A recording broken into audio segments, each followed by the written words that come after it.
இன்றே டவுன்லோட் செய்து உங்கள் ஃபேவரட் ஷோக்களை என்ஜாய் பண்ணுங்க. இசை, வாமா, எப்படி இருக்க? நல்லா இருக்கேன் மேடம். இவங்க என் சித்தி ருக்மணி. வணக்கம்மா. வணக்கங்க. உட்காருங்க, வாங்க. இல்ல பரவாயில்ல. ஏதாவது சாப்பிடுறீங்களா? இல்ல இல்ல, ஏதோ வேண்டாம் மேடம். மேடம், உங்ககிட்ட ஒரு முக்கியமான விஷயம் பேச வந்திருக்கோம். சொல்லுமா. அது வந்து மேடம். ஒரு நிமிஷம் வாங்க, சொல்லுங்க, என்ன விஷயம்? ஒரு சந்தோஷமான விஷயத்தோட வந்திருக்கம்மா. ஒரு 3 மாசத்துக்கு முன்னாடி ஒருத்தர் மூலமா உங்க மூத்த பையனோட ஜாதகம் என்கிட்ட வந்துச்சு. பொண்ணு பார்க்க சொல்லி அதை நிறைய பேருக்கு அனுப்பி வச்சிருந்தேன். இப்ப கோயம்புத்தூர்ல இருந்து ஒரு பெரிய தொழிலதிபர் அவர் பொண்ணோட ஜாதகம் உங்க பையனோட ஜாதகத்தோட ரொம்ப பொருந்தி இருக்கு. அதான் இந்த நல்ல விஷயத்த உங்ககிட்ட சொல்லிட்டு போலான்னு வந்தேன். சந்தோஷங்க. மூத்த பையனுக்கு ரொம்ப நாளா பொண்ணு தேடிக்கிட்டு இருந்தோம். எதுவுமே அமையாம தள்ளிக்கிட்டே இருந்துச்சு. ஆனா சித்தானந்த சுவாமிகள் தான் என் குழப்பத்தை தீர்த்து வச்சாரு. அப்படியா? அவர் என்ன சொன்னாரு? அவர் பட்டுன்னு தேங்காய் உடைச்ச மாதிரி சொல்லிட்டாரு. 2வது பையனுடைய ஜாதகம் தான் மூத்த பையனுடைய கல்யாணத்தை நடத்தும்னு.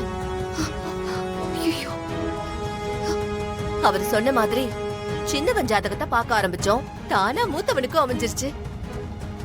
நாங்க கிளியரா முடிவெடுத்துட்டோம்.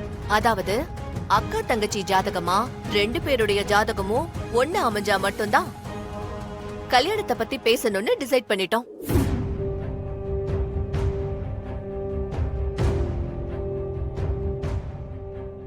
அதனால சின்னவனுக்கு கல்யாணம் நடந்தாதான் பெரியவனுக்கும் கல்யாணம் நடக்கும்.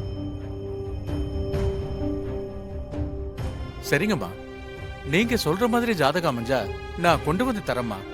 வரம்மா. மன்னிக்கணும். இப்ப சொல்லுங்க.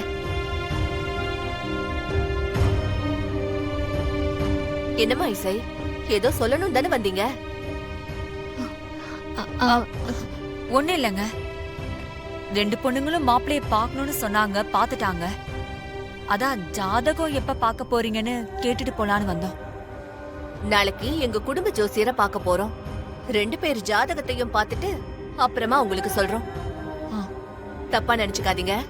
ஜாதக பொருத்தம் இருந்தா மட்டும்தான் நாம மேற்கொண்டு பேசவே முடியும்.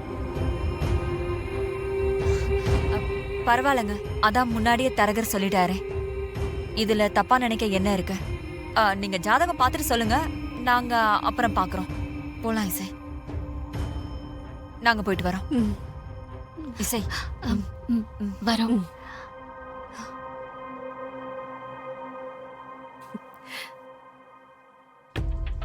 எப்படியாவது என் பொண்ணு இந்த வீட்டுக்கு மருமகளா வருவான்னு பார்த்தா இப்ப இந்த இசை மூலமா செக் வச்சிருச்சேன்.